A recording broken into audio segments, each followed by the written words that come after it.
Now, let's talk about a little bit about, if there are always going to be areas of concern. And a major area of concern last year was special teams, both sides of it. Yeah. And I'll start with the power play, guys. And I'm going to, Jesse, I want to go to you on this one. Mm-hmm. We have the same lineup on power play 1 as we've had for 3-4 years. Mm-hmm. Not really a lot of personnel change. 3-4 assistant coaches managing that power play. What did you see in that unit? Split it up. Like we've done this a million times.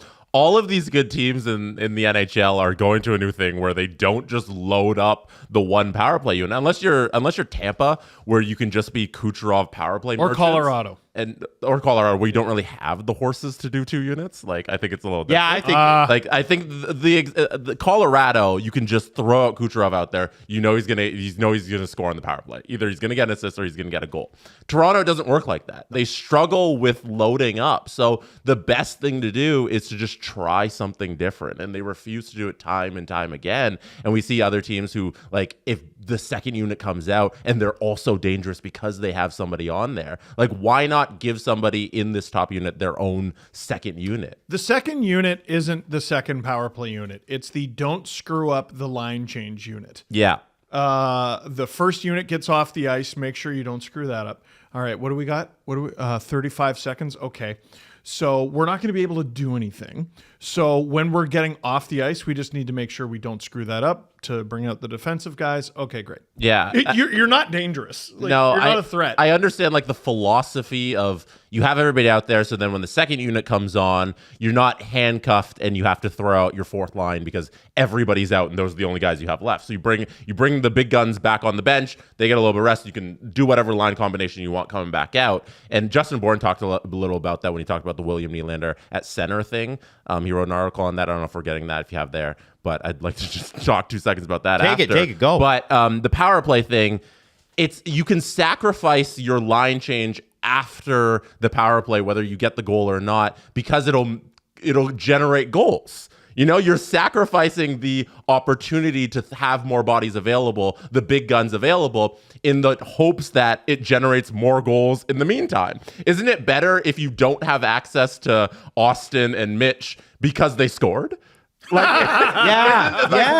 why not just mix things up and throw more people out there, and then hopefully they get a goal, and then you sacrifice the line changes that are going to follow, but then you have a goal on the board, which is the point of the game, is to score more than the other team. And what if you had the depth to trust the people that are coming out after the power play as well, right? Like, okay, so, you load up that top unit, and I'm looking at Daily Faceoff right now, and so they have the updated lines from last night. Mm-hmm. One thing that I think...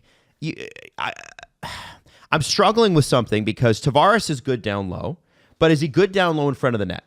And I think so. A lot of tip in goals and that sort of thing. So I don't think you take him off that. William Nylander could finish. Austin Matthews is the best finisher in the league at the moment. Mitch Marner is one of the best passers the Leafs have ever had. Yes. I look at, and I mentioned this last year with Klingberg, who was not the guy. Mm-hmm. I look at Morgan Rielly, who is a points phenomena. I'm not taking away from Morgan's game. But one thing the Leafs do not have on the first power play unit, if you're going to make a switch, to me it's Morgan Rielly, because how many times have we seen Oliver Ekman-Larsson already rip it? I like that player, man. For one of the first 2 games of the year, and I've been on this guy because I loved him in Florida too. Mm-hmm. Didn't love the Vancouver thing, but I think that was more contract and the team sucked. I think he would have told you that. Oliver Ekman-Larsson to me makes a lot of sense on the first power play unit. If you're gonna give it a look, if you must keep all these guys together, and you don't have to. Mm-hmm. I thought Domi and Matthews were amazing together last year. I don't know why they haven't gone back to it yet. Even in preseason. You mean 5-on-5? They were great 5-on-5. Yeah. I mean, try them on power play together. But Oliver Ekman-Larsson seems like the easiest, let's try that first guy. Because he has run top power play units for bad teams. Imagine what he could do for a good team. I guess I just don't... We did talk about this a couple shows ago. I guess if you put Domi first line right wing, I just don't know what you do with the second line then. So, like, Mitch isn't playing the left. He's never done that with the Leafs. Mm-hmm. Nylander's done it a bit.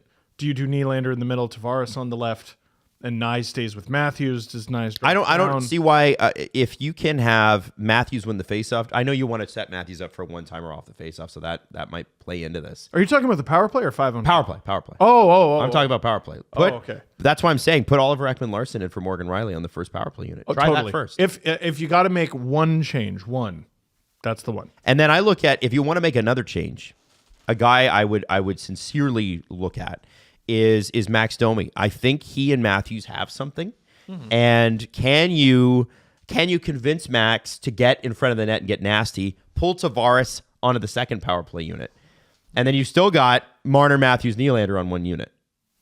Or even like, here's how low the bar is. Start the second unit.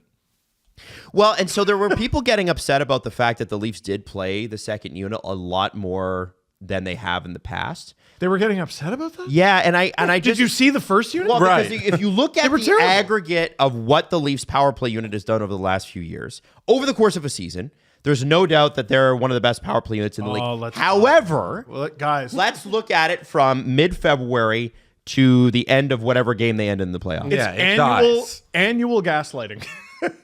Right. The power play gaslights us every year. Oh, maybe this is the... And they die. Well, because they also don't make any adjustments. The trade deadline happens, and they lose all their powers. It's because it's something that's highly defensible. You can figure out what they're going to do. And so I think power plays, especially with the Leafs, have been far too much the same. Maybe they didn't feel like they had the horses on the second unit. I think they do now. I think there should be some fluidity with this. I agree. Remember we talked to Keith Acton in the spring when we were at Boston Pizza Stouffville. Yes. And Keith was former assistant captain with the Leafs, and he said you need to know about 20 games out from the playoffs what your lineup's going to be. So and I get that's that. Such a good number that he threw out. It's a quarter of the season. Yep, but that's when they die. Right. That's when they disappear. So I think now let's shake it up a little bit and see what happens. Like, did anybody have several options? Did anybody predict last year that we were going to see Bertuzzi, Domi, Matthews? No. And yet, No. they were the top line going into the playoffs. Yep. And they were spectacular. Mm-hmm. And so why can't we try these things out? And I think they will. There's how many games? So many games. There's 81. 82. There's 80 more of them. You got plenty of time to experiment. I also want to look at a guy like Matthew Nyes. And it's going to come down to him earning it. But you saw what he did to Dougie Hamilton last night. What a barbarian. Does he not fit somewhere on the first unit as a big, scary body in front of the net? Yep. Or a guy digging in the corners? Just try it. Just try it. Like, oh, he had 35 points last year. I still remember when people looked at me sideways. And I'm like, why not try Hyman on the Leafs power play? There was a time where that was a dumb idea. Yes. There literally was a time where it was barely a justifiable plan. Yes. And then, oh, he's starting to score. Okay, yeah, he's doing all right. And now he's one of the best goal scorers in the league.